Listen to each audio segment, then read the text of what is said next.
La communauté libanaise étant connue pour leur manque d'hospitalité et d'humanisme, certaines personnes font l'exception. C'est le cas d'Hassen Hayak qui a conquis tout un pays grâce à ses bonnes actions. L'aventure charitable d'Hassen Hayak, c'est tout à l'heure dans Biomotif avec Thierry Sarakaleb. A tout de suite.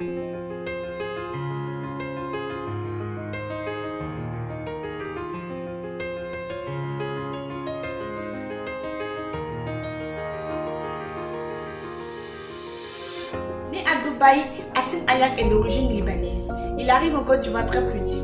Il fait ses premières classes à l'école libanaise du Trécheville. Très turbulent, Hassen Hayak se fait renvoyer au second cycle. Par la suite, il part au Liban dans le but de se réinsérer. Il s'oriente vers le football. Il devient même joueur professionnel. Alors qu'un club allemand lui propose un contrat pour embellir sa carrière, Hassen Hayak décline l'offre et revient en Côte d'Ivoire.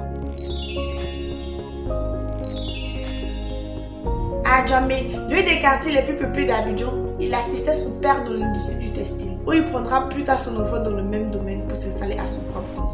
Son entreprise bien installée, il fournissait même à des stylistes ivoiriens. Malheureusement, un incendie apporte dans ses flammes tout le magasin.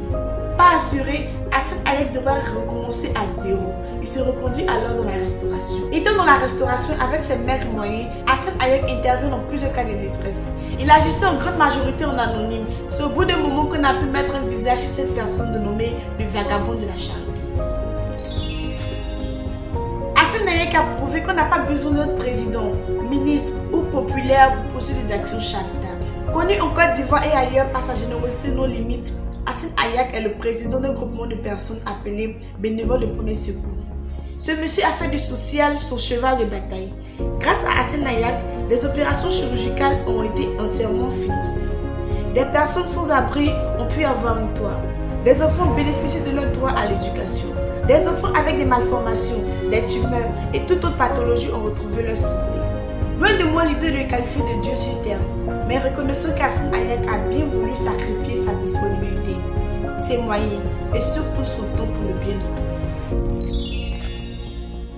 La motivation qu'il a de la vie d'Hassen Hayak est que, malgré qu'il n'a pas réussi dans le domaine scolaire, malgré qu'il n'a pas réussi grâce au football qui était sa passion, il a réussi à faire parler de lui grâce à ses œuvres charitables. Ses actions ont fait de lui un homme important et sollicité.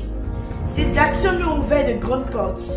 Ses actions lui ont permis de s'asseoir aux côtés de grandes personnalités de ce pays et sans distinction. Il a même été honoré ici en Côte d'Ivoire et à l'étranger. Il a été distingué plusieurs fois. Cet homme, père de 2 enfants, n'est certes pas ivoirien, mais il a réussi à conquérir nos cœurs et à s'intégrer dans notre culture ivoirienne. Son humilité et sa générosité lui ont permis d'avoir une place d'honneur dans plusieurs pays africains. Sous ses casquettes interminables, Hassen Hayak a tenu à représenter un type de personne. En effet, il représente dignement les chauves. Il est l'un des pionniers des personnes chauves en Afrique. Il fait de cette image une priorité, car malgré toutes les gammes de produits cosmétiques de cheveux, il est resté accroché à son boutique. Chauve un jour, chauve toujours. Tout en gardant espoir de pouvoir un jour caresser sa belle chevelure, il est resté accroché à ses képis. C'est sur cette fée ironique que je vous laisse le plaisir de commenter tout en rendant un hommage à cet homme, d'une manière ou d'une autre. La Biomotif d'Hassen Hayak, c'était avec Thierry Sarakaleb. A bientôt pour une prochaine vidéo et bye bye.